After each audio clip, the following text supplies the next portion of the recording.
Well, welcome one and all. This is Dave from DNA Reptilia. This is our first official live. So we are move from studio. This is our first live. So yeah, I'm a little nervous. I'm hoping the computer actually works halfway decent the whole way through. I've done a couple of tests, so my camera's been a little glitchy every now and then, but other than that, my phone will vibrate. Turn that off. But anywho, we got I guess from the UK, Parceltongue. How you doing? Not too bad, thanks, Dave. How are you? Good. I actually never really asked what's your name again. Yeah, it's me. I always call you DNA. Yeah, it's Yeah. Joe. I'm from the UK. Um, I've been breeding reptiles now for a couple of years.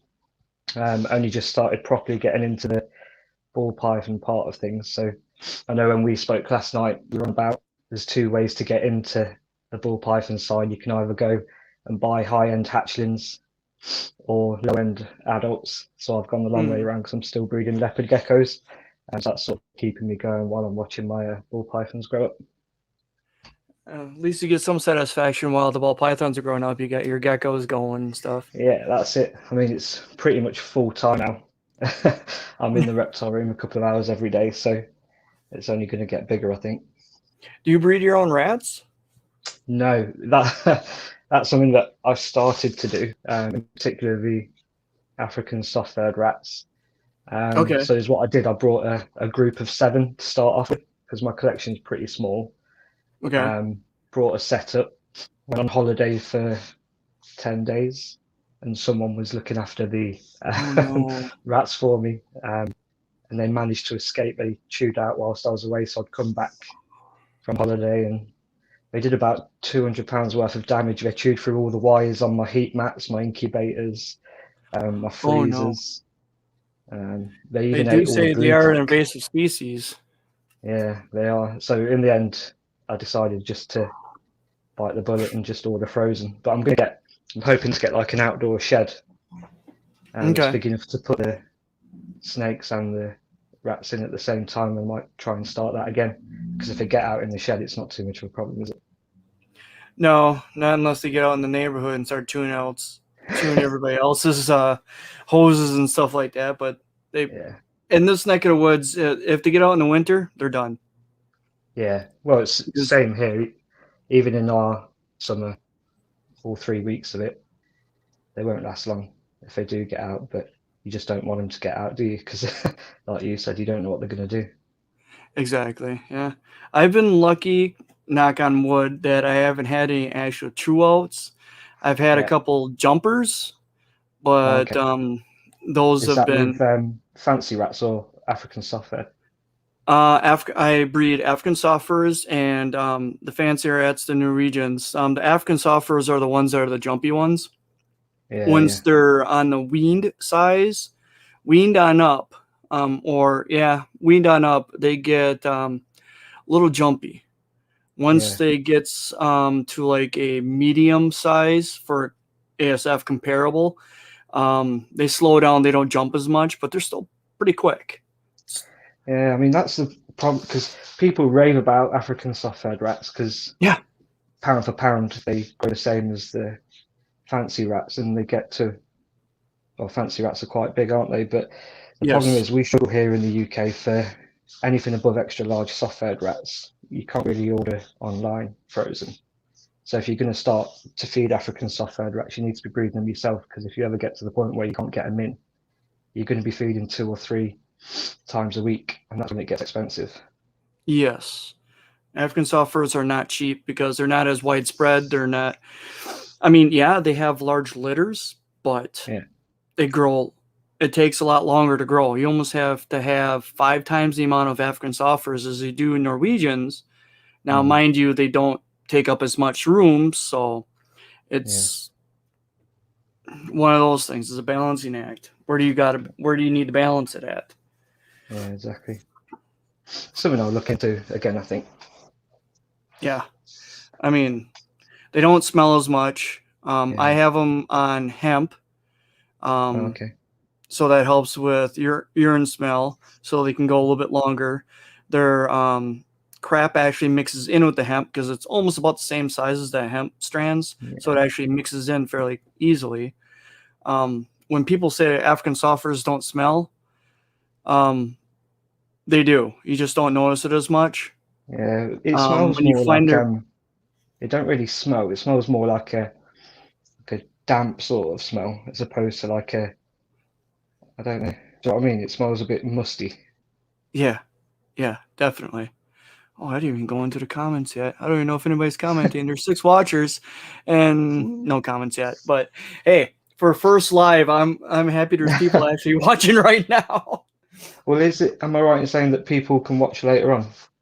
Yes, they should be able to. It should be recording on to our YouTube and to our Facebook page too at the same time because I'm broadcasting on both. I can do Yeah, that with StreamYard. So I was like, well, why not? yeah, So what was I saying? Oh, the African software is a smell. Yeah, I've noticed if you put 2 hides in, if you have a large enough tub for them, if you put 2 hides in, they'll sleep in one, and then they'll use the other one as the bathroom. yeah. And when you lift up that bathroom one, plug your nose because that's where it's gonna.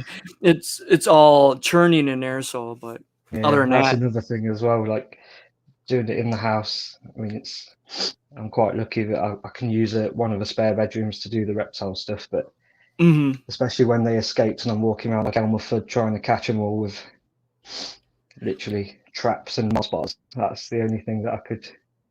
Can you have cats? Yeah, we've got a dog, but she's probably more scared of the rats than the rats are of her. We got 3 cats, and the one African software I couldn't catch when it jumped out lasted about a week. It was able to hide Yeah, for about a week, and after that, the I cats know. got it. Justin And Kabilka, he's got a specific rat dog, hasn't he? That yeah, stays on the like a rat facility. terrier.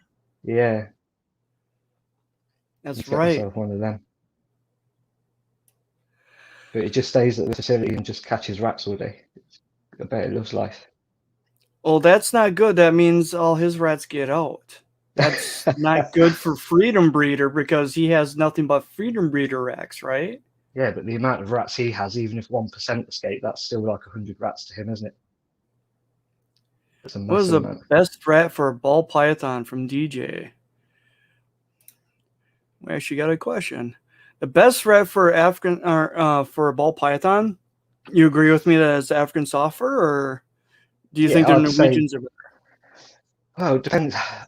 African soft-furred rats are their native food, so they are used to eating the soft-furred. I mean, they're in captivity. If they're born in captivity, we don't really know much different. But there's a lot of people that say that a smaller African soft-furred rat versus a large fancy rat, they will still grow at the same rate. I know in the UK we've got someone called Gavin at Balls to You. He Yeah, swears by the African soft-furred rat. He thinks of it as like a steak versus, a it's piece of exactly what I tell beef. everybody because of what he said. Yeah, yeah. I mean, I've not had any problems either way, but in the UK, again, it depends where you are as well, geographically. Right. If you can't get hold of soft-furred rats, sometimes you have problems moving them on from soft-furred to fancy rats once they get a taste for it. It can be a struggle to get them back onto it, which is a problem for It's breeding females.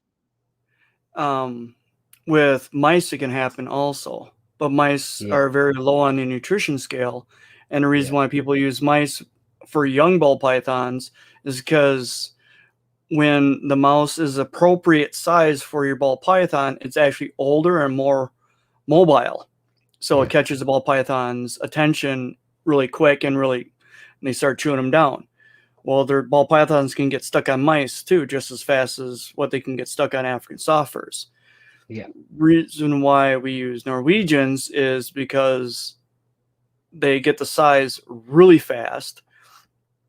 But in a way, in my eye, um, if you want your ball python to grow lean, try to give them nutritious food. African softers is more ideal, but every once in a while, put some rats in there to give them a little bit of extra body fat. Yeah. But if they do grow healthy with regular Norwegian rats, I'm just saying, it's Yeah, like, again, it depends on the male versus female thing as well. You can comfortably keep a male, because I like to keep my males a bit leaner than the females, so they can survive on African soft-fed rats that are normal size. It's when you get to the 2,000, 3,000 gram females that it can be a problem, because unless you've got a snake that eats two or three in one sitting, which you can mm, barely get them to eat one sometimes, depending upon whether it was a full moon the night before, or literally anything can put them off food. So I don't know. we, Either way, me and Abby bought a GHI Mojave last October in Chicago at a show that we did. And we couldn't get it to eat regular Norwegian rats. We're like, what the heck, what the heck, what the heck? And then we did get a small colony of African soft furs and a couple extra wean size ones. And I'm like, okay, for shits and grins, let's see. Threw one of the weed ones in, yeah. instant. I was like, oh my God, that was 4 months of not eating. And it took one African soft fur rat. Yeah, oh, I've So, noticed as well. yeah. Literally, I'm quite lucky because I had a female that I bought. I say that I went the long way around and brought hatchlings. All of my clutches have been from adults that I've purchased. So one of my females was literally, she wouldn't have anything else apart from an African soft-furred rat. And then she just laid a clutch now. Well, You're hoping to 2 days switch her ago. right now, or? She's already switched. She laid eggs 3 days ago. And the next day she was on food again, and she went straight on to. So I tried it straight away with a Norwegian. I've heard that. I was going to test it with the Mojave GHI because she's been paired up. Yeah. That Well, they're after they starving, aren't lay, they? they'll take It's anything then. literally, yeah. When pre-lay, she was 1,800 grams. I weighed her after, she was 1,025, so she's lost 800 grams. So I thought, she's obviously hungry. Let's Yeah. try this. Bang, straight away. It never hurts to try. No, exactly. But I mean, whether or not she'll get to a size where she's okay, I'm not as hungry now. I won't eat anything but a soft fur. I'll have to let you know, but I Yeah, can let me know. guarantee Keep in that'll touch be on the that. case. Yeah. Yeah. Oh, But yeah, alrighty I then. know. Before we get into the photography thing, Yeah. I know I've had a few questions since I've posted a few of my pictures that I wanted to bring up with you as well. But you just want to Okay. tell them a little bit about your background in photography, because I'm literally an amateur photographer. I brought a camera a year ago, and I'm still. Uh. Um. Okay. Okay. Personally, okay. I keep telling everybody I'm not a pro. I'm really not a professional photographer. I just love creating things. I've been a creative person um, all my life. I took all the art classes in high school within a 2-year period of time. Did the sculpture, did the pottery, the painting, the drawing. I never went on to art school or anything like that. I'm just a very creative person. I make stuff out of wood, not just decorations. I actually make, right now I'm making a rack for my 40 breeders or 40 series freedom breeder tubs. I just creative person, and way back in the day, I used to raise saltwater coral. I used to have saltwater tanks, and that's when I bought my first DSLR. Can't remember what it was. All I know, it was a Canon, and that Yeah. was my first dabble with digital photography. And it always intrigued me to get better photos of what I have, what I'm trying to sell, what I'm trying to grow, what I'm proud of. Um, and I've dabbled with it. I've never really got it to really be fine tuned. This was like a 3 megapixel DSLR. So it was a long time ago. Now we At got least it 40 wasn't in the megapixel full 90s where you frames. had the clip-on cameras on your mobile phone, remember? That Oh, were jeez. less than a meg. Yeah. When phones first started hitting the cameras, everybody was like, what the heck? It's not worth You it. could Then see each music, individual pixel. how do you guys Yeah. feed your adults weekly by weekly? I'll answer this real quick. I feed my all my females weekly and my males bi-weekly. What about you?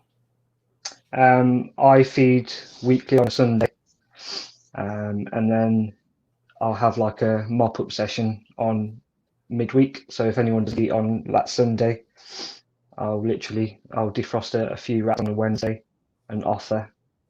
And then also if they don't eat on the Wednesday, it gives some of the smaller hatchlings chance to perhaps have another meal.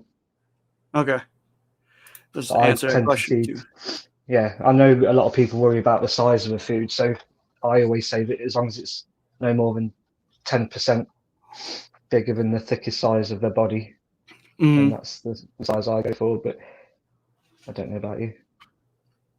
Yeah, I usually go about the diameter of the snake, a little bit smaller. The largest I normally feed, if I feed alive, the largest I would feed is a medium.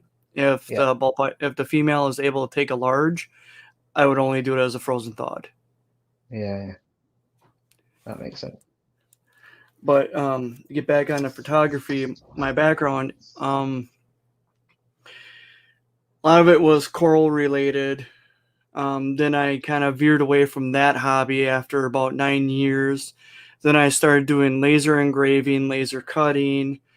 Um, my other hobby business is One Mad Fish Small Sign. That's why sometimes if you see Mad Fish posting somewhere, well, that's me too. Um, but I do acrylic work at home down in the basement, along with now the rats are down there too. Um, Taking better photos of all that stuff. And I've also done drone photography. I've done drone videos. And at one location that me and a friend of mine was able to go to fly our drones, it was actually chasing drift cars.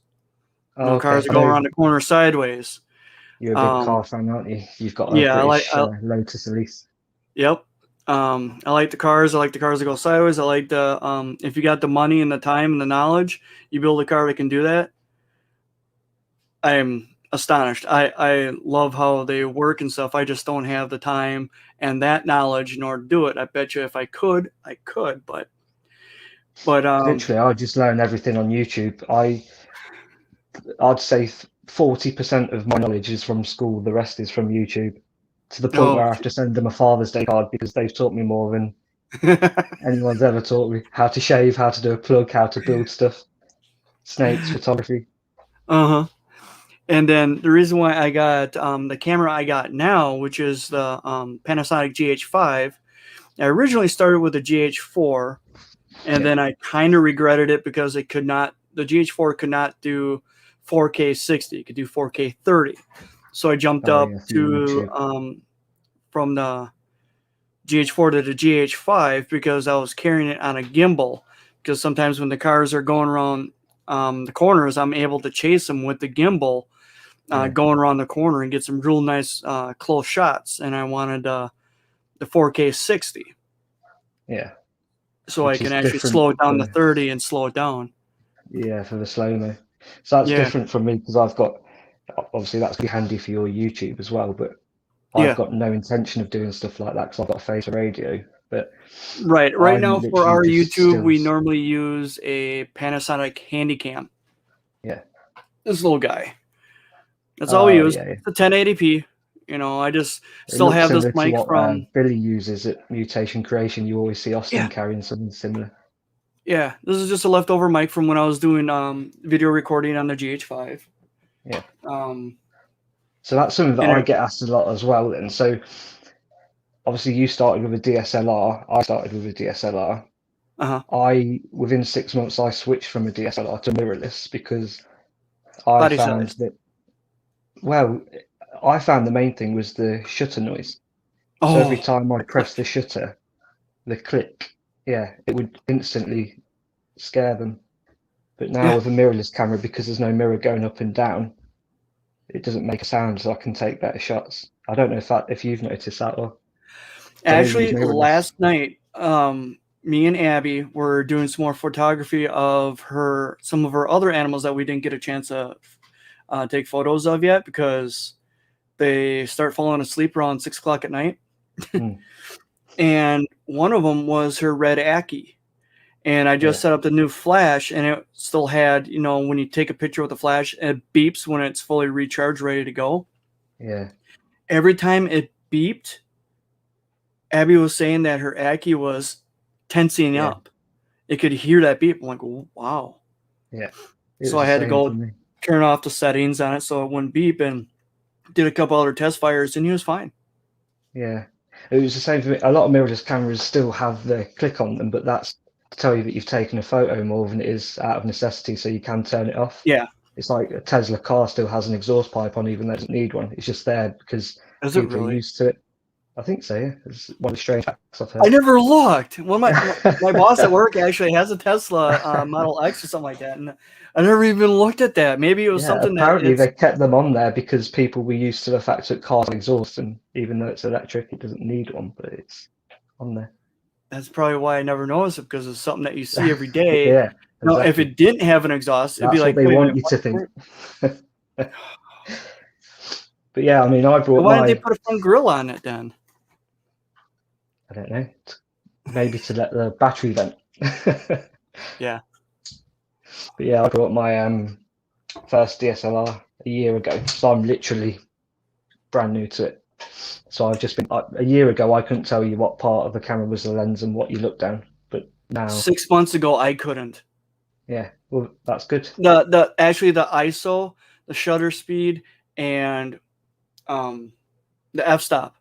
I Yeah, to tell you the absolute truth, the only thing I kind of knew anything about was shutter speed. yeah, I had no idea what the other two did with shutter speed 6 months ago. I've tried.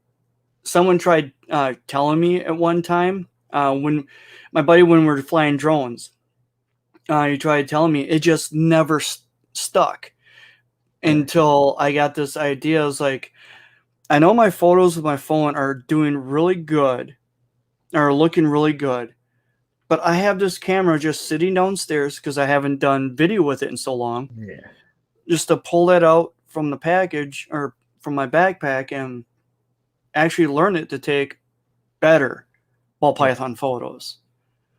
I mean, that was something And again that people were saying because I've seen the camera on the iPhone 12 and the low light photography is amazing, but mm, you you won't get the same result as you would from a DSLR or a mirrorless purely because A, you can't control your own lighting so much with a camera phone, so yeah, the you have to results use aren't as good. consistent lighting. Yeah, oh yeah, that is the problem. And then once you've got that problem, then you've got to change literally everything to get the same shot time after time. That's a good song too. Time after time. Yes, I just dated myself. I was a teenager when that song came out. What year was that? Oh, I don't know. It was shit. Now I'm 48 now, so between uh, I don't know. Math is hard right now, I guess. Okay, But yeah, so I was. what would you say then? Is the so you've got your first DSLR then, and you Mm, want to take the low light shots like we're taking? What would be the first thing you'd do? Because you when can I take first these sort tried of shots doing with your kit lens. right, the first thing I was trying to do, so I did it with my phone. I was able to do it, but I had to do some editing. Of course, there's always a little bit of an edit. Then I tried doing the exact same settings on the camera I got now with not a fast lens. Hmm. It was actually the DJI Inspire 2 lens, which is a 15 millimeter, and on a GH5, it's a 30 millimeter equivalent. In order for me to be able to take a photo with that with no flash, I had to have three lights Awesome. on.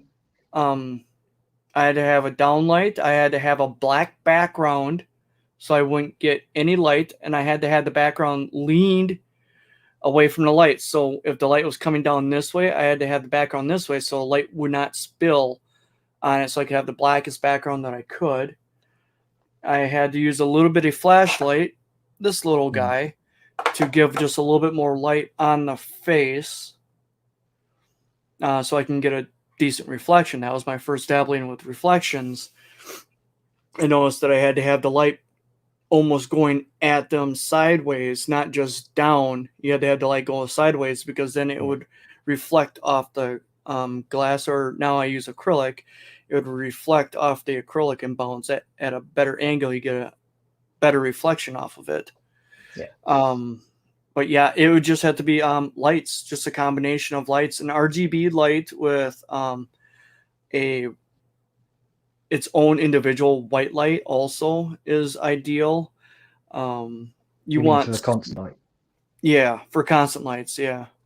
So But if just for people that obviously might be watching and don't know the difference, there's there's only two types of light really that you can use. So there's a constant light where you've got like a torch or a light box constantly shining on the animal or subject or whatever it is. right, light And boxes, then, yeah, light boxes, or you've got flash photography, which is pitch black and the light only hits as soon as you press the shutter. yep. Strobe light, strobe photography. And you have total control of the lighting because you can change the power of the flash. Yeah. So that's a lot of people think that these photos that we're taking, they're in a pitch black room, everything's turned off, and that's not the case.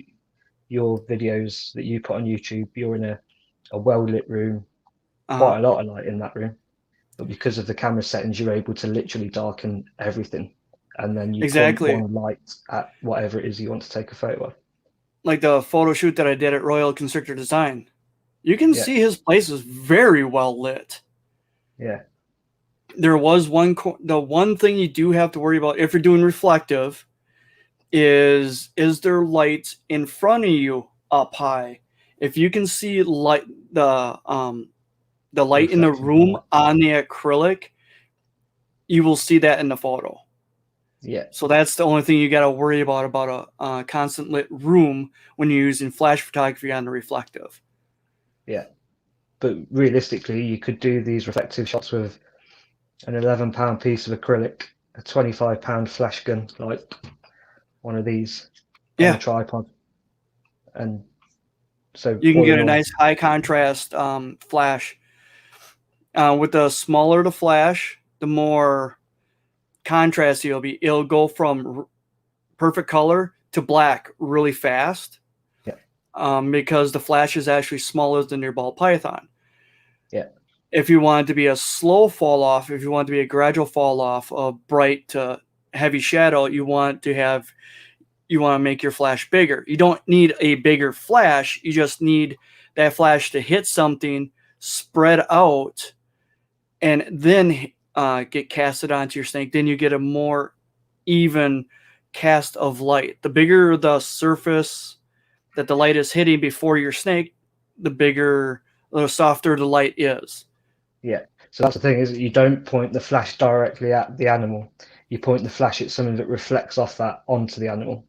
So Right. like You can in bounce it my off the case, ceiling, and your ceiling is I way use bigger. that's a light box on a tripod.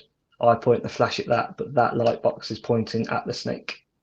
Yeah, So it widens everything. exactly. You want the larger surface. As long as it's bigger than the snake, the light will hit it softer. But if you want a high contrast, aka hard light, use a smaller, not smaller flash, but a smaller. You can use a diffuser, small little diffuser. As long as it's smaller than the snake, it'll be a harder light. Now you can do that with a great big softbox. Also, you just gotta move the softbox farther away, because prospectively, it'll get smaller than the snake the farther it is away. It's like the sun. Yeah. We all know the sun is tremendously huge. But if you stand outside, you get hard light. You get perfect light here, and then shortly afterwards, it's hard light. It turns into dark shadow right away. Now, if you get a big softbox and you put it right next to a person's face, well, that softbox is bigger than their face. The fall off of light is a lot more gradual. Yeah, which makes post-production easier as well if you need to edit afterwards. Correct. But it also depends on what you're looking for, too. Yeah, because it's easier to take away light than it is to add light into photos. Right. Especially with, do you find that with darker snakes, you'll be doing a lot more post-production. The hardest snake for me to do post-production on was actually it was one from Roller Constrictor. The pied.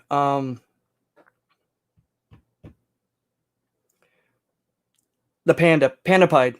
Because you got really dark and you got really light. Yeah. And it was super high contrast. That was actually fairly hard. I didn't want to overblow out the whites. But you wanted to keep the blacks.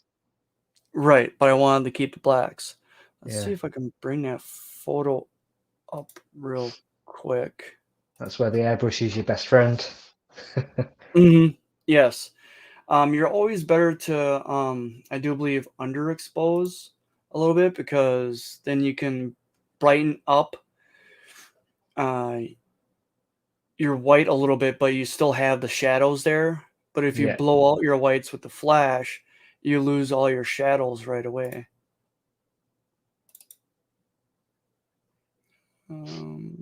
So I know you use for your post-production, I use Lightroom, and you use Photoshop. They're both Adobe, aren't they?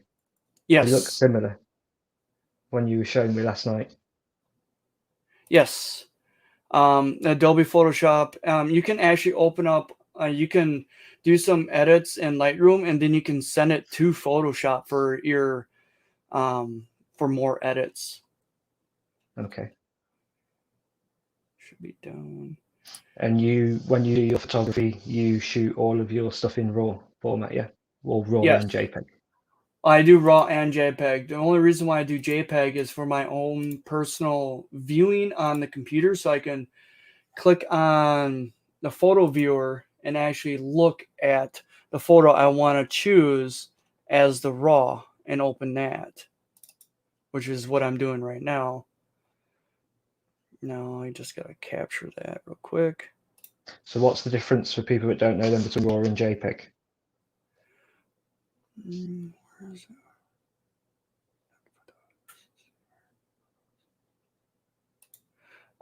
What JPEG is like your internet files. Okay, I was able to get this up.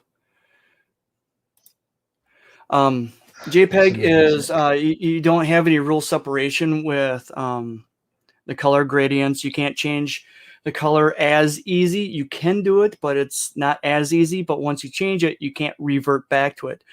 With a RAW file, you have the image that you took, and then you can change everything. You can change the color of certain areas. You can touch up certain areas. You can erase it. It's like layers. Everything you do adds on to the base layer. And even if you have your final edit, you send it out, you convert it into a JPEG, you still have that RAW file. If you want to start over, start from scratch, you can erase everything that you did to it, and then it goes right back to the original RAW image that you took out of your camera. So you can do multiple edits on the same image if you wanted to. Right. I think the RAW is ideally the best, but for instant shares and stuff like that, the JPEGs are nice, because the JPEG will show you what in your camera you can set natural, vivid, different settings that you can set on that. That's only for the JPEG, so you can kind of have an idea what it's going to look like. And I do believe in the Adobes you can actually do camera settings. I could find the GH5 setting and click on the natural, and it'll look just like how it looked like on the back of the camera. Yeah.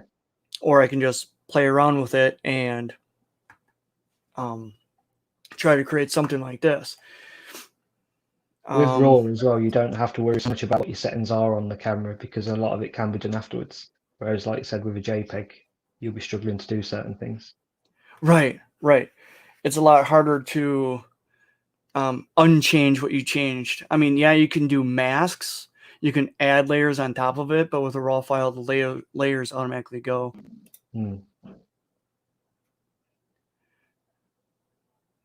Yes, protein content and ASS are a lot better. They're lean and mean. It's like he was stating that it's the steak of the ball python world. You know, you want your snake to grow not fat, but you got to go lean on that. I'm gonna eventually, hopefully, get all my adults on African softwares, but it's gonna take a long time breeding to get there. Mm. But this is the panda pied, and I think this was actually the final edit of Would you it. say this one's character might? Yeah, this one was Garrick Myers. Well, technically, it wasn't Garrick Myers. It was still at his facility. It was sold and it wasn't shipped out yet at the time. But he produced it. Garrick Meyer produced it, and he's going to continue to try to produce something that is this high contrast also without using the cinnamon complex, so you have less chances of kinking. Yeah. I So think a lot how's of he people. done that then? Has he gone down the what's it called? Sumo route. Is that a Sumo pied? Mahogany. Suma is Super the mahogany. super mahogany. I think this one is the cinnamon. I think this one's the super cinny. Still nice. It is. Don't see many of them in the hobby these days. No, you don't see them in the hobby. The panda That's pies, probably a good thing, to be fair, if you're going down the cinnamon route. right? Because the chances of kinking. That's probably Yeah. the main reason why you don't see the panda pies is the kinking. There is other ways to get, well, they're not necessarily called panda pies, but to get the same white snake with black or brownish coloured spots. So normally people go down the super mahogany route, but they tend to turn a bit more brown as they age as opposed to going black. Do they? I wonder if you threw a little blackhead in it, if it would darken it up. Oof. Yeah. I'm not trying to create ideas here. I'm just trying to think. Years off Black making does like, something oh, like it makes all the pattern really dark. I wonder if I don't have the space or the quantity of animals to even think about doing something like that. No, I got blackhead, but I don't have anything else. Yeah. So with this photo, then, how long did this take you to shoot and edit? It took about a half hour to shoot all the animals. Half hour, 45 minutes, I think it was, going back and forth. The edit, I think I was doing about 5 animals an hour. Okay. And I did one photo of each animal to edit. I took about 2 to 3 photos of each animal. I think 1 or 2 I took multiples because they're doing tongue flicks. In order to get that tongue flick, it takes a couple tries. I did get a couple. I got a great one today. I saw that. That was a good one. Yeah. But yeah, it took me about 10-15 minutes each to edit. Depending on the size. It's like if let's go on one that I actually have here. Let's see if I can. This is one I shot yesterday. Okay. Of my daughter's hognose. This is the actual photograph, the actual raw, right out of the camera, unedited, uncropped, everything.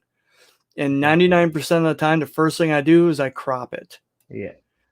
And I crop it to a 5:7. Oops, that wasn't 5:7. What the heck? So is there any reason you do it 5:7? For photography's sake. For if someone wants to print it out, 5:7 is a good size. Well, what in Sam? I always go by the if I can, by the 2/3 rule. So I don't crop to any specific size. I know, like on Lightroom and on Photoshop, they have presets as well. So if you want it to be like an Instagram size square, you can do that. But that's a 1-to-1 crop. Yeah. If you can't see the drop down menu on this, But what my drop down menu is: normal, 1 to 1, 2 to 3, 3 to 4, 4 to 5, 5 to 7, or 9 to 16. 9 by 16 is like a computer screen. I like Yeah. going the whole 5 by 7, which it turned it sideways on me, unfortunately. And this 5 is by where the 7 because megapixels on the camera make a difference, doesn't it? Because if you want to go any larger than that, this is when the actual camera and what that can do comes into play then, because you can blow an image up a lot larger and still keep the detail. right. Our GH5 is a 20.3 megapixel camera, I do believe, or is it a Yeah, 23? One of the two. It's in the low 20s for megapixel count. which is fine. That's what you need, Yeah, I isn't it? mean, I did one digital print. I actually had it printed out on metal, and I accidentally sent them a file that was meant for the internet, aka it was 72 dots per inch, and it turned out gorgeous yet. If I would Okay. have sent them the full 300 DPI, Yeah, I could have probably had that image blown up 3 times the size. yeah. And it's a 12 by 18 right now on metal. Okay. It looks phenomenal. You'll have to send me some pictures Um, of that. Headhunter Exotics. So do they have the highest protein content, or are they the most expensive? ASF rats are the most expensive because they're harder to come by. Not as many breeders breed African soft furs, and to believe it or not, you're probably gonna hate this, but I watched a video that Chris Hardwick did, and he actually ran down the nutritional facts Oh, I've seen that, yeah. different foods for ball pythons, for snakes. And yes, African soft furs had the highest protein. They were higher than Norwegian rats. Those were the top two that you should feed your ball pythons. Then Wasn't it he like actually, a pheasant as well? A pheasant yeah, and he one had chicks in there, and he he found out that having birds as food for your ball pythons is really bad because there's not as much calcium yeah, that makes because their sense. bones are hollow. Yeah. So there's issues with that. So, but yeah, African softwares is the best for the ball pythons, technically, because it is their natural prey, for one. That's what they eat in the wild, but It's not ball so much as pythons are well about the opportunistic. price either. It's just about availability more than anything, Yeah, isn't it? Especially during COVID, people were panic buying everything. So African soft fur rats, you struggled for a couple of weeks. I know I did yeah. to get hold of them. It's That's the thing with African softwares. They take longer to grow. So if you have one that didn't eat, there's a 90% chance that African software will not grow too much larger than what it was when you first got it. So Yeah. that helps a lot too. Um, Yeah. what is it? Headhunter, you really enjoyed our camel video episodes that I did on YouTube. I think it's an important part of the hobby. Exactly. And it's not really covered by not covered by many breeders. You're right. We were saying That's this why we're last night, doing weren't this. we? Yeah. Yeah, we were. 'Cause I know, well, the USA in particular have to fight a lot of battles. Well, US ARC have to fight a lot of battles with certain species of snakes. And I know if you take decent photos, Brian Cusco was on about they need people from outside the hobby as well to be on our side when it comes to things like potential bans. I know in the USA they're looking at banning the tegu. Yeah. So having good photos and making sure that breeders can take good photos, it's not just about selling the animals, is it? It's about being able to take a photo. People that aren't even into snakes or lizards, whatever it might be, they go, wow, and it changes them over then. Changes their thoughts. Yeah. And Instead then of, when it does come to something like banning or a potential ban coming up, people can write in and say, well, why? It just right. helps the cause as well. They're better, but most don't. Oh, yep. That's okay. This one, they are better, but there are some states that actually don't allow African softwares, like California. You can't. I do believe California, and there's a couple states in the United States that don't allow African soft furs, but you can get them as frozen. You just can't get them Yeah, as live.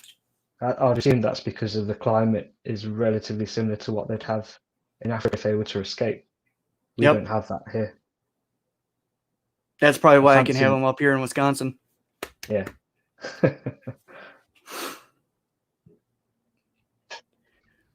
Did they actually? Yeah. Did they actually get the Tegu ban? Oh.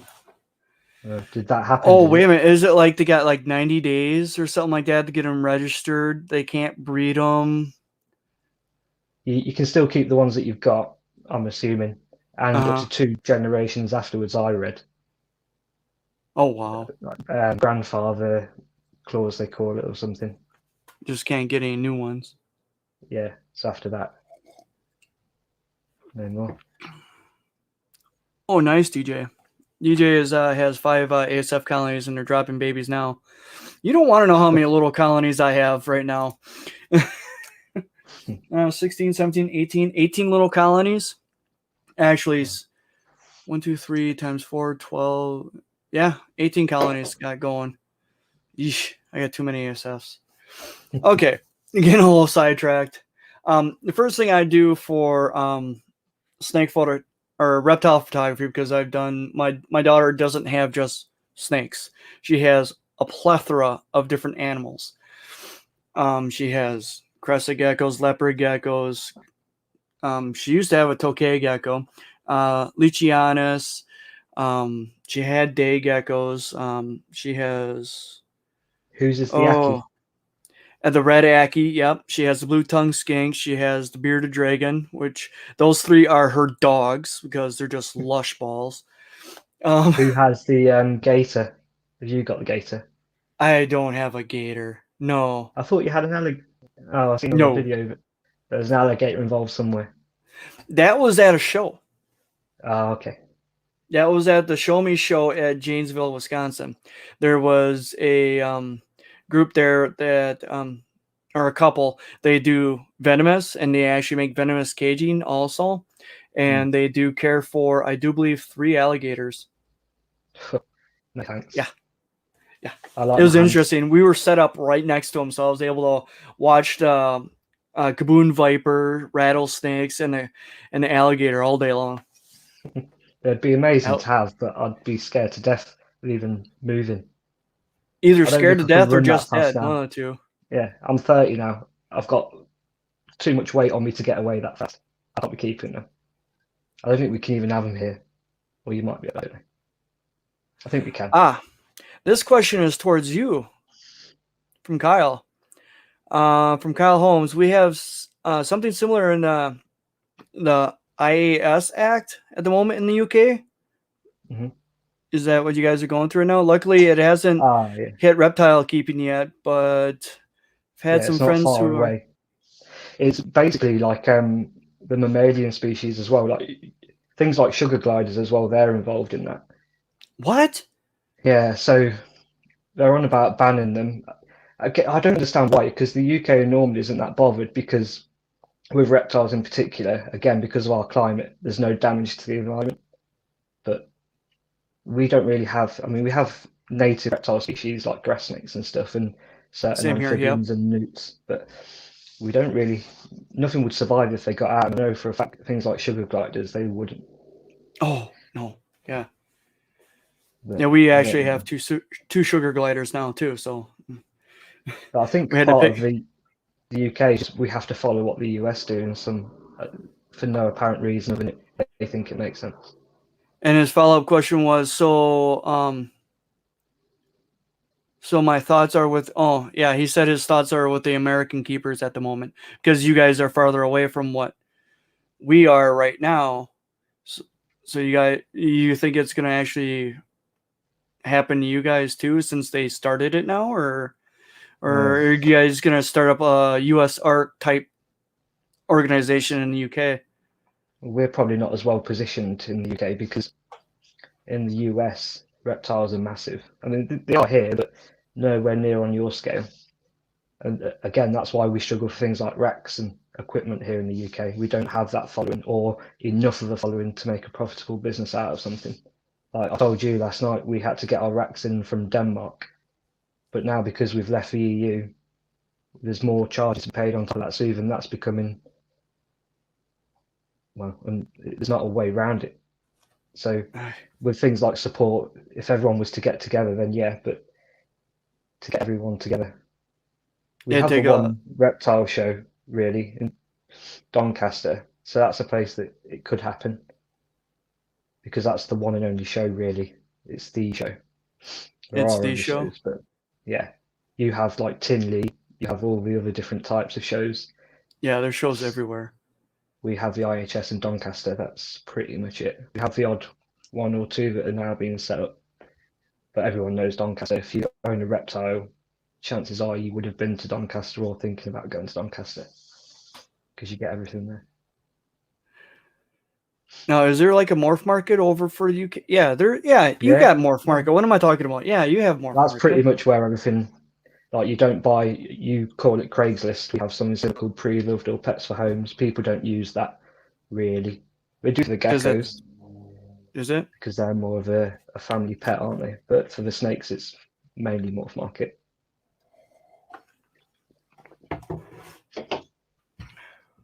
That's cool. But yeah, sorry, carry on. You were saying about the photo. Yeah, questions are coming in. You know, I don't want to ignore them all. No. I get to them. Just yeah. And my second thing that I normally do is I work on the background, right? Well, actually,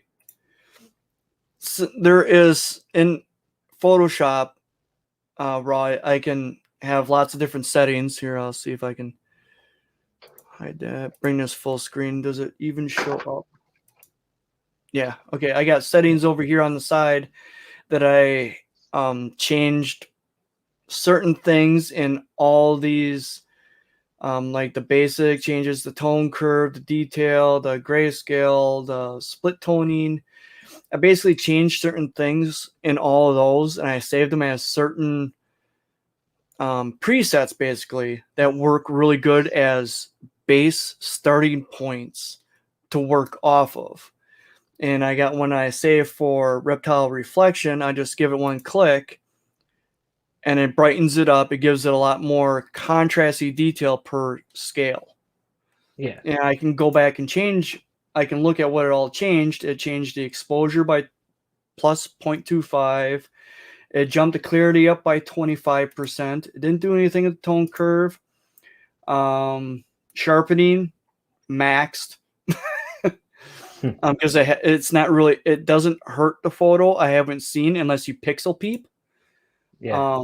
It just separates the scales, doesn't it? Pretty much. And so the we have dehaze, something similar on Lightroom. It's called auto button. So basically, you click that, and it will basically change the whole image based on what it thinks is the perfect setting. right? So that's normally like the best place I used to start from. I click that. If it changed it to the point where I think it had ruined the photo, I'd turn it off. But even then, you might find that you can click that button and okay, it's made the snake look better, but the background looks worse. But then you can work with that. So it's a good place to start. It's a good base point. Yeah. Yeah, that setting that it does the exact same thing every time. Since that's why I gave it that name, Reptile Reflection, because it's working really good with the reflective photography. Now, if I did something that was on like the black matte, the foam board, or or a white background, I would do a completely different setting because it won't look as good. That same setting won't look as good. Excuse me. Won't look as good with that background underneath. It might enhance a little too much of what they're on, and that's not good. Luckily on this one, it's not too bad for like the background or anything, but I like zooming out a little bit and I see there's a dot up here. I bring down the exposure and the contrast, and I use the brush that I can change to any size. Yeah. I'll show it a mask this time. Wherever I do this, wherever you see the white, if I unclick that, it's all going to be the exposure and the contrast will be dramatically down farther. So I can actually, if I accidentally go like that, well, I can click on erase. I can go back and just erase area where I didn't want it. Yeah. And that's the part that you could change separately to the whole image, yeah? Exactly. And then So I can go back to we add. spoke about this last night as well. I had problems where I was uploading my photos onto my laptop, and my laptop isn't great at all in terms of like display. So what I thought was black on the laptop, once I transferred it over to like my iPad or my phone, it turned out to be grey. So hence I had to start doing all my edits on my iPad now. So that's something as well that you need to be aware of. The quality of screen that you're doing the editing on, yes. If you want your blacks to be black, for a normal computer screen, you would want to get an IPS screen because it has the best chance of reproducing the colors the most accurate. It's quite possible that your laptop probably has a TN panel, which has a better refresh rate. You can get a higher frame rate for like if you're playing video games, stuff like that, or your videos will be a lot smoother. But if you want color accuracy, you want IPS or the Retina display on the or the Retinas. iPad. Yes, if you're going with the Apple, you want to go with the Retina. Okay, this leaves a red dot up here. If I wanted to do a new one, I would click over here with the pop-up. It says reset settings. Anything I changed here goes back to base normal. And I have this brush that will do absolutely nothing, but it will make a new layer. It's white up here, this dot, because that is a layer. If I hover on it, if I click on it, it goes back to the exposure contrast of that layer and wherever I paint again. So you can go back to settings or you can adjust the settings. So click on that dot again. So everything that was white there, obviously you've not gone right up to within like a micron of the edge of a snake because the tool feathers everything, doesn't it? So towards the edge of a ring, it sort of blurs everything. So you don't need to do that, yeah. Correct. I mean, if I zoomed way in, I am at 300% right now. Yeah. You know, see if you're able to see right in here. Yeah, I can darken this up. I can add, because right between here, there's a reflection from the tail. That because right here is on the acrylic. If I didn't want that in there, since my settings are still on, where am I? My settings are still on that red dot, which is the whole black background. I can actually just go in here with the brush. I can change the size a little bit, sneak in there, and I can actually paint some of that a little bit more so it gets even darker. So you have a better definition. Now, if But you don't have to necessarily worry about that for things like Instagram because you can't zoom in far enough to see that. But if you want, like you said, to print on canvases or whatever, oh, look at there! I found a hair. Found a hair. Brush it right out, darken it right up.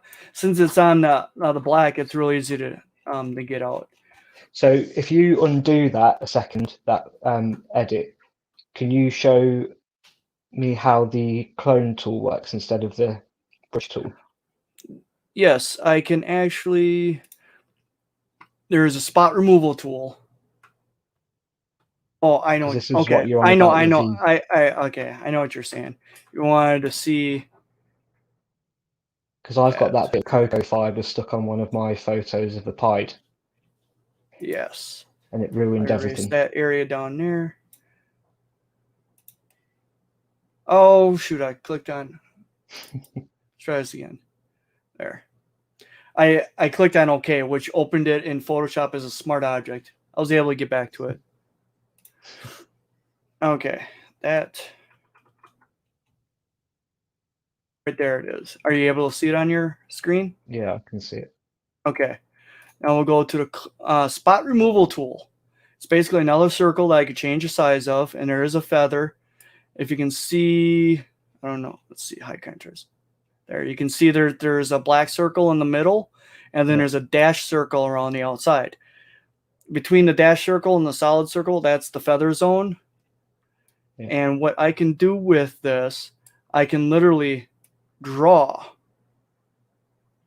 like that, let go, and over here it grabbed information and it's putting it right here where So I it does that drew. automatically. It knows where to grab it Does from. that automatically. And if I didn't like it, I can move where I wanted to draw or pull the information from.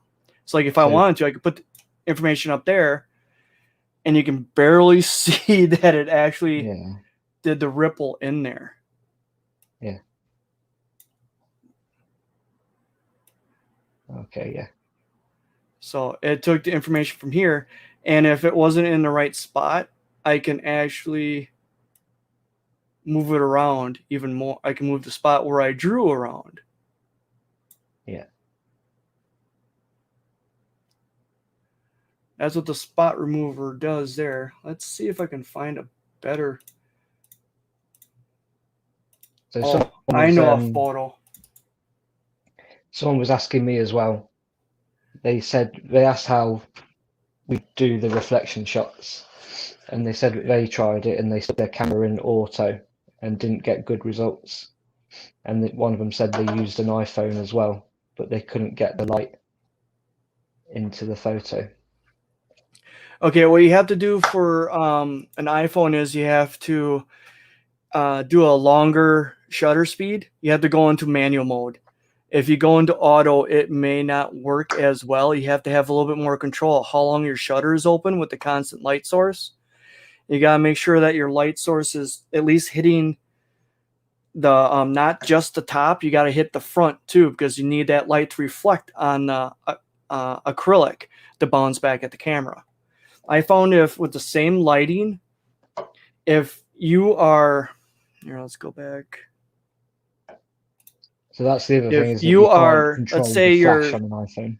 yeah, if your snake is here and you're shooting up here, you won't get a very good reflection because the light's hitting the animal, bouncing down, and then reflecting this way.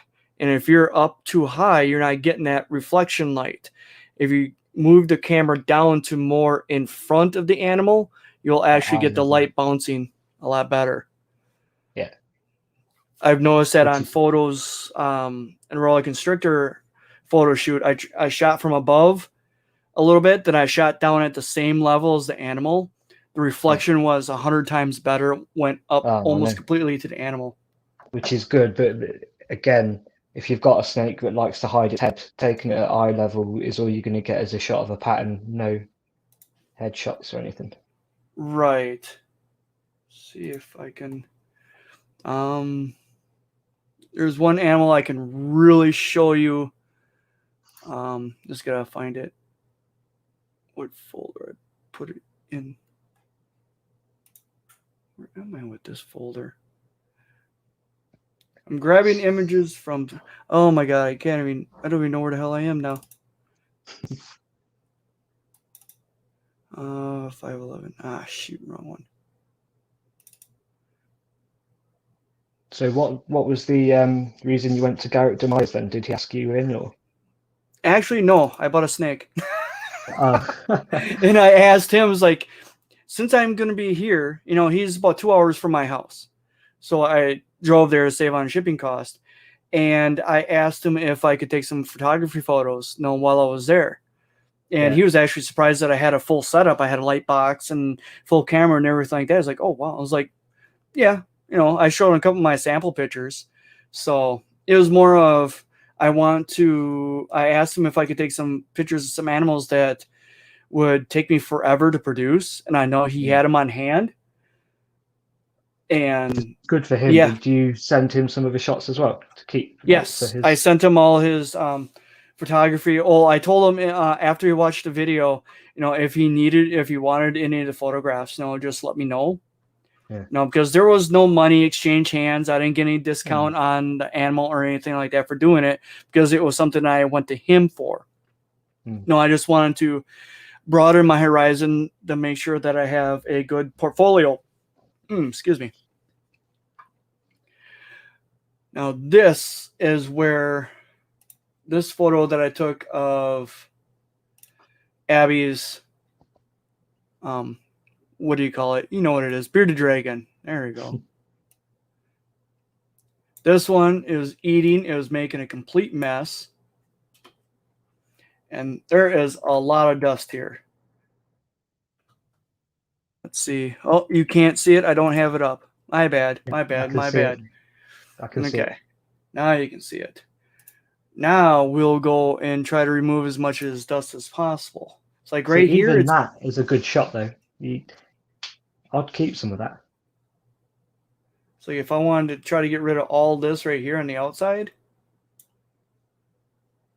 it grabs the information. Okay, yeah. Because I can move it anywhere around.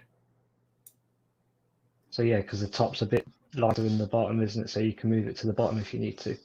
Yeah. And then if I don't want to see the big circle, I usually click on the zoom in tool, because then it's a tool that all it does, if you accidentally push it, it just zooms it in and out. What lens is that you're using? Is that a nifty 50? Actually, no. This is my brand new lens. What is it? This lens is actually the 42.5 Nocticron, which is an 85 millimeter equivalent in 30 for full frame. Crop. Yeah. Yeah, because of the crop. I got it used. It was lightly used, but I wanted to definitely see if there was a difference between one of the more expensive lenses and one of the cheaper lenses. The Nifty 50 for the Panasonic was $160. It is a 25 millimeter. It's a small little lens. Oh, like a pancake lens sort of thing. Not really pancake. Actually, I have my camera up here.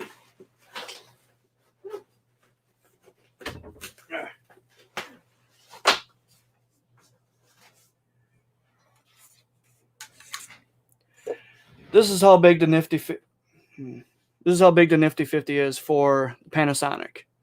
You know. Yeah. Get the little glass right there. That's 50 millimeter lens equivalent. Now. Yeah. Now,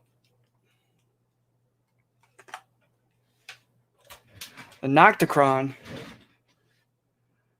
is this guy. Okay. It's a bit bigger. Yeah.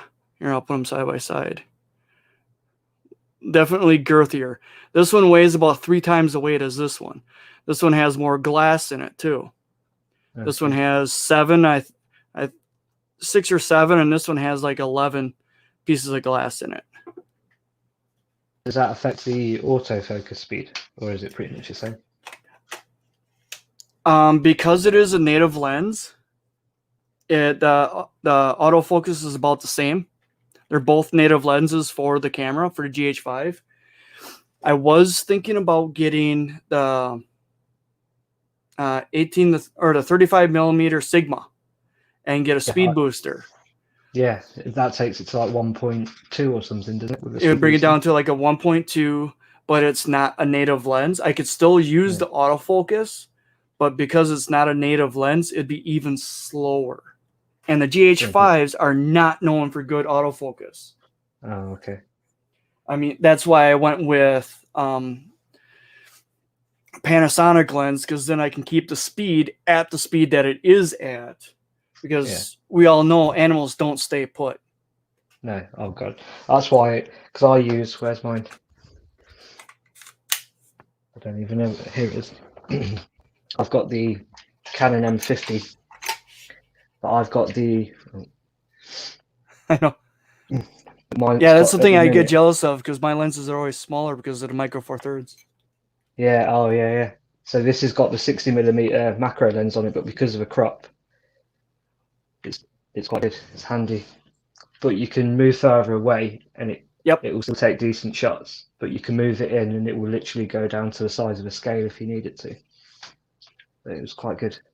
So you're using a macro lens? Yeah, I am at the minute, purely because it's a fast lens as well. It goes down to 1.8, which I don't really need in low light photography. But right. These shots right here are taken at f11. Yeah, that's what I'm doing. F11 or f8. Just to get it Actually, sharper. this one is f8. ISO 100 and shutter speed of 200 thousandths of a second. How does the flash keep up with something that fast? Oh, you use them thingies, don't you? I use external flash. I use Godox. Yeah, I can that's it. actually with the native flash sync speed is 250 thousandths of a second. That's the fastest I can go natively. Anything over that is called high speed sync. And when you use high speed sync, you actually lose power because what it does is what the flash does, it actually pulses 2 times.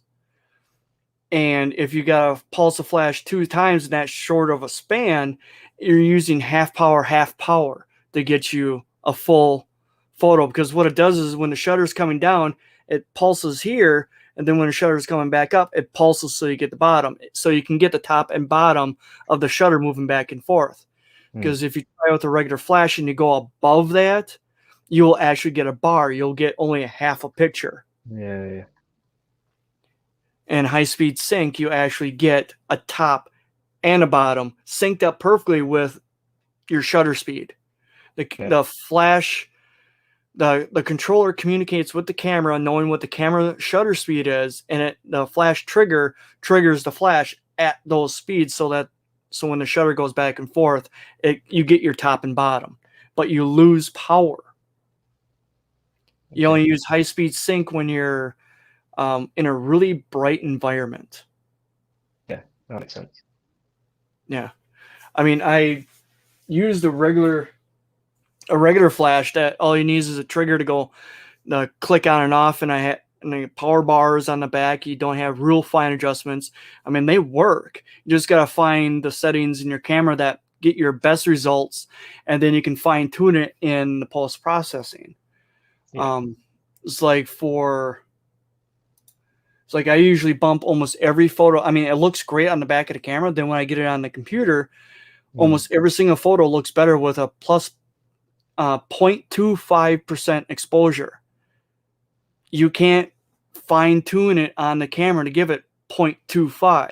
You can give the flash an additional 30% power in that setting, extra 30% exposure, and that's about it. You can fine tune it in your post processing. Yeah. Get your sharper images. You can enhance the scalation. A really good enhancement for a lot of scales is a clarity. You can bump up the clarity a little bit. It intensifies the contrast between the scales. Now, if nobody knew what a bearded dragon actually looked like, you can jack up the whites, which is like the powder on the ground, and the definition between the scales. It's always lighter. It's the top of the scales that are usually darker. So I just exposure, contrast. You can almost get it cartoony, so it pops. Yeah. And then Which looks nice, but if it came to like selling, it's not a true representation, is it? Sort of thing. Right. So then I can just go back to Reptile Reflection and adjust all the changes that I made in these top settings right here. Gets overran with the preset that I have, Reptile Reflection. It basically wiped out all those other presets and brought me back to this. I like taking photos that are more realistic because we all know what the animals actually kind of look like. So we just want them to be enhanced a little bit, just enough to give to make the colors pop. Yeah, exactly. It's like back. I'll get the mask on. Now, if you look closely, if you can see it, now you can still see some of my background back here. Yeah. Oops. That's another, because I only have like an 8-foot area. to do these photographies in, and my acrylic is about 4 feet from our cupboard walls. So I do get a little bit of spillage. If I did not use the grid Yeah. on my flash box, it was spilling all over the place. I couldn't control it. I would almost have to do a straight down flash in order to get no spillage on the back until I tried the grid on that one video. Then you've And got one side that's overexposed and one side that's got shadows on. Is that something that right. happened? Because that's what I found. That's what I'm still struggling with. I need a grid box. The Godox system, I mean, you can use the flash you got now, and I would get the S1 holder, which will hold a off the camera flash, and you get a little 24 by 24 softbox with it. Oh, I've seen them. Are they like the hexagonal ones? No, it's actually a square softbox. Oh, okay. I think you can get with a kit. I think you can get a hexagonal softbox, octagon they're called over here. But the kit that I got was a square softbox, and it came with the grid, and it folds up, which is actually kind of nice. Yeah. It's one I actually used in my deep dive video. Oh, yeah. I've seen it. Yeah, I already had I don't think I had a grid on it at the time. Or I put it on one of the two. I can't remember. That was a month ago. Is there a button on that now that you can revert to the original image so you can see? You want me to revert to the original image? No, so on Lightroom you can hold down the / Oh, yes. key. Yes, I can go. That's the before. Yeah. And then that's the after. Yeah, it's already a massive difference. Yeah, I can cycle between before and after views. See there on the left-hand side on my screen, on the left-hand side is the original, and the right-hand side is the after. Well, it says it up on the top. The difference between the two. Headhunter. What's that? No, I just said thank you, Headhunter. Good tips. Oh, the good tips. Yeah. Yeah, that's Indeed. good. A lot of people assume that low light photography is just in a dark room, but like you said, you can see pretty much the whole background there. Everything's done post-production just to add more black. Right.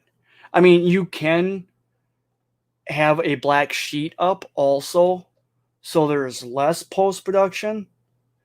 Yeah. There is a material out there, and I just heard it this last week, that actually absorbs light that photographers that other photographers do use to hang up, so that when they're bouncing light, it actually absorbs light from one side, so they get more contrast on the back of their model.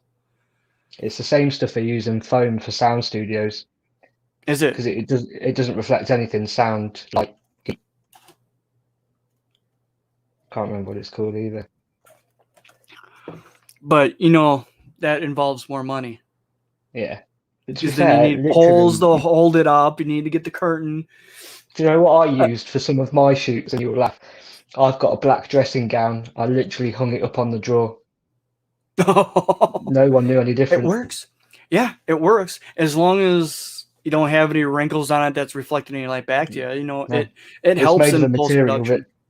It literally absorbs light as well. But I've only got about 10 minutes left before I need to start getting ready for work, Dave. So yes, just a heads up. Yeah, I've been trying to pay attention to that too. That's all right. We'll definitely have to do this like once a month. Have like a photography session like once a month. It wouldn't bother me any. At this time of day on Sundays, I mean, if we do this once a month on Sundays at this time, what time do you get up? I know you work third shift, and just so all you guys know, he is 6 hours ahead of us here in the United States. So it was 1:30 my time that we started. It was 7:30 your time. Yeah. So I work here in the UK, I work 10 p.m. till 6 a.m. I work the night shift, so I'm normally up at 2 o'clock. If I'm lucky, sometimes it's midday if I can't get my head down or the dustbin men come, but it just depends. And I gotta give a big shout out to StreamYard for the software being able to connect Yeah. two sides, as well. basically There's two no sides of delay. the world together. Yeah. Yeah, straight away as well. No like 5 second hello. Right. I mean, this is better than the news. You know, it's like broadcasting live from, and you hear them just standing there like, Hi, I'm in the dear. heart end of nowhere. Yeah. Exactly. I'm like, maybe they need to invest in some StreamYard supplies or something like that. And I don't know. But have we got is there anyone still following? Has anyone got any other questions before we wrap Yeah, up? there's two other people. There's two people watching. Headhunter at 2:30, about 20 minutes ago was actually the last question reply. I mean, we could end this now if I know we didn't cover a whole lot, but we Yeah, we covered the basics, but if we do it more regularly, then we can sort of build up the questions as well as we go along, so we can bring them to each session. Yeah, because this is just the tip of the iceberg. So if this is literally, I've got the image from my camera, now what sort of thing? right. We didn't really dip too far into it, because there's many different ways to take photos, and No. you and me are both going on. It's called low key lighting, where it's basically dark photography. You know, you have the light on your subject, and that's it. That's Which is basically good for what. reptiles because of the color contrasts. But it doesn't suit everything, does it? So yeah, I know when people get frustrated because of how complicated it can be. Mm-hmm. And if you have other color in the photo, it's hard to get the color of the reptile better, because the camera may adjust for the other colors in the photo. I mean, I've taken a picture of the same snake with the same light setup on a white background and on a flat black background. Which one looks better? Me and Abby did that like for 3 or 4 days in a row on Instagram, black or white, black or white. And I posted in a couple groups too. It was actually a big toss up between which one was better. I even posted it in a Godox user group. That uses Godox equipment, because I use Godox equipment too. I'm like, let's get these people who have no idea about reptiles. Let's get their opinions on this too. It was right down the middle. Really? That doesn't surprise me. I would assume that if they're lighter coloured snakes, the darker backgrounds look better, and vice versa for the darker snakes because the colours pop more, maybe. I don't know. And the thing is, I did it with a bumblebee, and I did it with my raven pin. Bumblebee is bright, a raven pin is dark. And I did them both on the white and dark backgrounds, and it was right down the middle on both of them. Really? That does surprise me. The white background reflects up underneath, reflects the light on belly. The black background gives it more of a shadow. I know commercially it looks better on black. That's why you see a lot of like products are based on black backgrounds, because it looks neater. Clean, yeah. You won't see many Apple products that are on it's either all white background, like literally the whitest white you can find, or it's black. There's no, but most of it's on black, especially with the advertising. The cleaner, the better. Yeah. That's one thing I don't like like when you go on Instagram and you see breeders at home and they are taking photos and their snakes do look good, but when you see they're holding it up against something and you get distracted by like somebody's rack or they're taking it in the garden, it distracts you from what you're actually looking at, which is why I like the white and black backgrounds, because you don't see anything but the snake. Yeah. It looks cleaner. Looks like you put you're giving the impression you're putting a little bit more time and effort into your photography of your animal. Even Well, though half of our photos on Instagram myself are me holding my mine, animal with the yeah, rack in, just to that's show how I off. started. Yeah, Yeah. but since I've started using this camera, I know it sounds daft, but I was like, oh, do I spend 500-600 pounds on a camera? 4 geckos, let's say for example normals, I used to sell Mm. them if I didn't use them or if I didn't need them, about £50. As soon as I started putting them on the camera with the white backgrounds or the black backgrounds, it looks more professional. I was getting 60-70 pounds per gecko. So like it doesn't sound much, but over the course of, Mm. 10 geckos, an extra £20, that's £200 that's paid for lens already. It pays for itself. For selling the animals, yeah. Definitely the better backgrounds, or if you look like you put a little bit more effort into it instead of just in your hand for selling your animal, yeah, that's definitely a big plus. If you Yes. just open up the tub, take a picture, and then close your tub, that looks like you put minimal effort into your photo. Do you put minimal effort Effort into the into care raising your also? snakes. Yeah, Yeah. exactly. Yeah, I know. But there's people that I know genuinely they do get confused. I still get confused all the time. I'm constantly on YouTube, like, how does that even work? Like, until you told me about that setting on my camera where it could view things normally instead of what it would look Yeah. like when you've pressed the shutter, I would have been stuck. I was there shining torches on snakes just so it could cling on something to focus on. The live view, the Yeah, constant live view, or to turn it on and off so you can so you can see what it's going to look like, or you're going to make the live view, the constant live view where it shows you what it's going to look like is good when you're not using flashes, because a or when you're flash, outside. yeah, when you're outside not using flash, because then you can see your exposures and stuff like that. But if you're using flash, the camera can't fake that. So No. it can't give you an idea what it's going to look like. So it's going to Yeah, show because it you a don't have dark powerful screen. flashes, especially if Yeah. you're using a budget thing like this, like mine doesn't even have the screen on it. So it's literally just a case of it's wireless.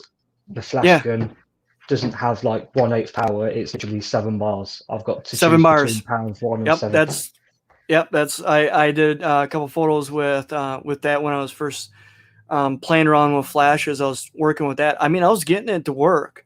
Yeah. Oh, it Um, works fine. It's just yeah. it'd be better in a lot of situations if the camera and the flash are in sync.